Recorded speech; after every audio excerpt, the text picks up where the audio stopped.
సుమన్ టీవీలో మీ personal and business promotions కోసం కింది నెంబర్కి కాంటాక్ట్ చేయండి. ఓం గణానాం త్వా గణపతిగం భవామహే కవిం కవీనాముపమశ్రవస్తవో జ్యేష్ఠరాజం బ్రహ్మణాం బ్రహ్మణస్పదాన శృణ్వన్నోతిభిः సేదసాధనో శ్రీ మహాగణాధిపతయే నమః మహాసరస్వత్యై నమః. ప్రకాశం జిల్లా ఒంగోలు నగర రామాలయం వీధి అయ్యప్ప నగర్ కాలేజీ వాస్తవులందరం మేము కమిటీ అయ్యప్ప సేవా సమితి కమిటీ అన్నమాట. ఈ కమిటీలో ఈ రోజు గణపతి నవరాత్రుల మహోత్సవంగా ఈ 9 రోజులు మేమందరం కలిసి 9 రోజులు ఉత్సవం చేయాలని నిర్ణయించుకున్నాం. ఈ 9 రోజుల పాటు రోజు ఒక కార్యక్రమం లెక్కన విశేషంగా జరిగింది. మొదటి రోజు భక్తి పాటలు, రెండో రోజు కోలాటం, మూడో రోజు స్వామివారికి కళాత్మకమైన నృత్య దర్శకం, 4వ రోజు ఒక రోజు సంగీతము, ఒక రోజు సాహిత్యము, ఒక రోజు ప్రవచనము, ఒక రోజు కళ్యాణము, ఒక రోజు అభిషేకము. ఇట్లా 9 రోజులు 9 కార్యక్రమాలు చేసుకుని మేము ఈ విధంగా ముందుకు వెళ్ళాం. కానీ ఈ సేవా సమితి మా ఆధ్వర్యంలో జరిగే గణపతికి ఒక విశేషం ఉంది. ఏమిటంటే సనాతన ధర్మంలో ఏ విధంగా చెప్పారో ఆ విధంగా మాత్రమే ఇక్కడ మేము పూజలు అన్ని ఆచరిస్తాం. మేమందరం ఇక్కడ అందరం కలిసి అన్యోన్యంగా బాగా అందరూ ఉత్సాహపడేట్టుగా కూడా ఈ కార్యక్రమాలు చేసుకుంటూ ఉంటాం. ఇదంతా మేము ఎందుకు చేస్తామయ్యా అంటే రాబోయే తరాలకి సనాతన ధర్మం అంటే ఏందో తెలియటం కోసమే. ఇక్కడ ఎక్కడైనా గులాం కొట్టుకున్నామండి, ఎక్కడెక్కడైనా డాన్సులు ఉన్నాయండి, ఇక్కడ అసలు కార్యక్రమాలు ఏమైనా ఉన్నాయండి? ఇక్కడ ఏమీ లేవు. ఇక్కడ ధర్మం మాత్రమే ఉంటుంది. ఏ భగవంతుడు ఏం చెప్పాడో సనాతన ధర్మంలో అది మాత్రమే ఆచరిస్తూ ఉంటాం. అయితే మాకు వచ్చిన ఈ వరసిద్ధి విజయవాడ నుంచి మట్టి వినాయకుడిని తెచ్చుకొని 9 రోజుల పాటు ఇక్కడ పూజలు అందుకున్నాం. పూజల్లో ప్రతిరోజు విశేషమైన పూజలు, ఒకరోజు యజ్ఞయాగాదులు అన్ని ఆవించి చేయించి ఆ తర్వాత చివరి రోజు ఇక్కడే ఒక ట్యాంకర్ నీళ్లు తీసుకొచ్చి ఆ స్వామివారి పైన నీళ్లు పోస్తూ ఉంటే స్వామివారు కరిగిపోయాడు. ఆ విధంగా ప్రతిరోజు ఈ విధంగా చేసుకుంటూ ఉన్నాం. అట్లా ఈ 9 రోజుల పాటు చేసుకున్న స్వామివారిని ఈ రోజు మేము అందరం నిమజ్జనం చేసుకున్నాం.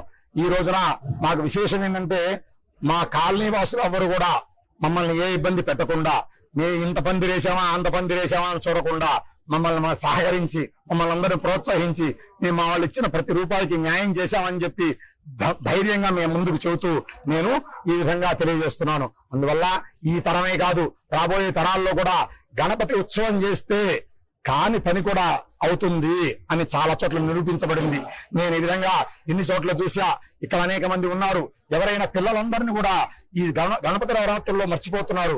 పిల్లలందరూ కూడా ఇటువంటి కార్యక్రమాల్లో పాల్గొని పిల్లలతో ఈ కార్యక్రమం చేసుకుంటే ఇంకా బాగుంటుంది పెద్దవాళ్లతో పాటు అని చెప్పి మా సంకల్పం. అందువల్ల ఎవరైనా సరే ఈ కార్యక్రమంలో చేయదలిచిన వాళ్ళు వచ్చే సంవత్సరం నుంచి ఎక్కువగా పిల్లలందరూ కలిసి మా దగ్గరికి రావాలని మేము మరీ విన్నవించుకుంటూ నేను ఈ విధంగా మా అందరు సభ్యులు కమిటీ సభ్యులందరికీ ధన్యవాదాలు తెలియజేసుకుంటూ నేను సెలవు తీసుకుంటున్నాను. నా పేరు నాగకుమార శర్మ. నేను ఉపాధ్యాయుని, అష్టావధానం చేస్తూ ఉంటాను. ఇక్కడ ప్రతి సంవత్సరము కూడా విఘ్నేశ్వరుని మట్టి వినాయకుని పూజించేటువంటి ఆచారం ఇది దాదాపుగా 10 సంవత్సరాలు జరుగుతుంది. ఇక్కడ సనాతన ధర్మంలో మనకు వేదకాలం నుంచి ఇప్పటి వరకు కూడా సనాతన ధర్మమే ప్రపంచాన్ని శాసిస్తూ ఉన్నది. సనాతన ధర్మంలో ఉన్నటువంటి వ్యక్తులే సమాజాన్ని నిర్మిస్తారు, సమాజ వైభవంలో కాంక్షిస్తారు, అందరినీ సమానంగా చూసేటువంటి ధర్మం సనాతన ధర్మం. అటువంటి ధర్మంలో వేదము చెప్పినట్టు ప్రయుక్తంగా మట్టి వినాయకుడిని పూజించి ఆ మట్టి వినాయకుడు అలానే భూమిలో కలిసిపోయేటట్టుగా చేసేటువంటి ప్రక్రియ ఇది. దీనిలో ఎటువంటి విషయాలు ఉపయోగకరమైన విషయాలే ఉన్నాయి. మట్టిలోనే పుట్టాం, మట్టిలోనే మనం మరణిస్తాం. అందుకని ఈ భూమి నుంచి వచ్చేటువంటి మట్టి ద్వారానే వినాయకుడిని తయారు చేస్తూ ఉన్నాం, ధర్మాన్ని ఆచరిస్తూ ఉన్నాం. ధర్మచ్యుతి జరగకుండా సమాజ అభివృద్ధిలో కంకణం కట్టుకొని మేమందరం ప్రయాణం చేస్తూ ఉన్నాం.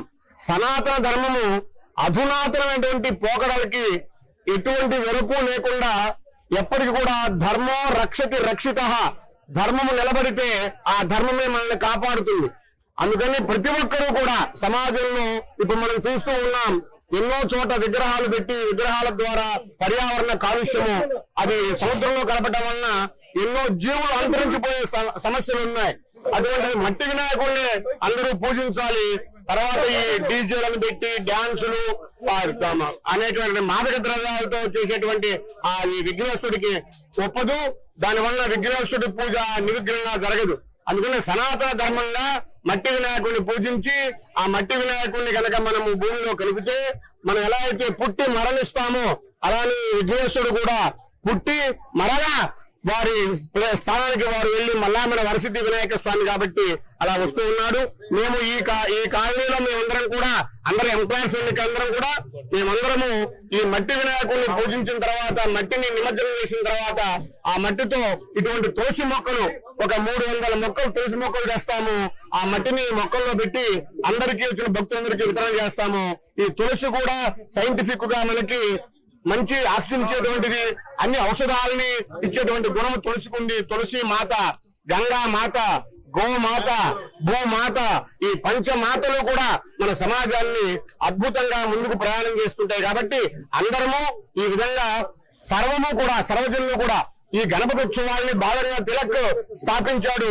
హిందూ జాతి సముద్రాల కోసం, హిందూ జాతి ఐక్యత కోసం హిందువులందరూ కలిసిమెలిసి కులాలకు అతీతంగా అందరూ కలిసిమెలిసి ఉండి ఈ ఉత్సవాలను నిర్వహించుకొని చక్కగా స్వామివారి ప్రసాదాన్ని స్వీకరించి అందరూ కూడా ఆనంద పరవశులుగా వారి యొక్క కార్యక్రమం. ఆదిదేవుడు అంటారు విఘ్నేశ్వరుణ్ణి, అంటే సృష్టి జరగముందు నుంచి కూడా ఈ విఘ్నేశ్వరుడు ఉన్నాడు. అందరూ దేవతలు కూడా సమస్త దేవతలు కూడా విఘ్నేశ్వరుని పూజిస్తూ ఉంటుంది.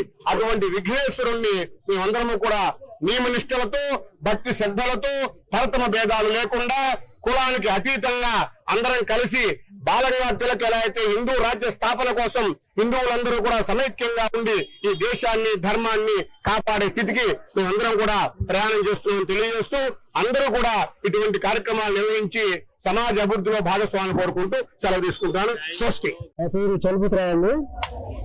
ఈ ఒంగోలు పట్టణంలో మంగళూరు రోడ్లోని రామాలయ వీధిలో ఉన్న అయ్యప్ప నగర్లో మేము గణేష్ నవరాత్రులు చేసుకున్నాము.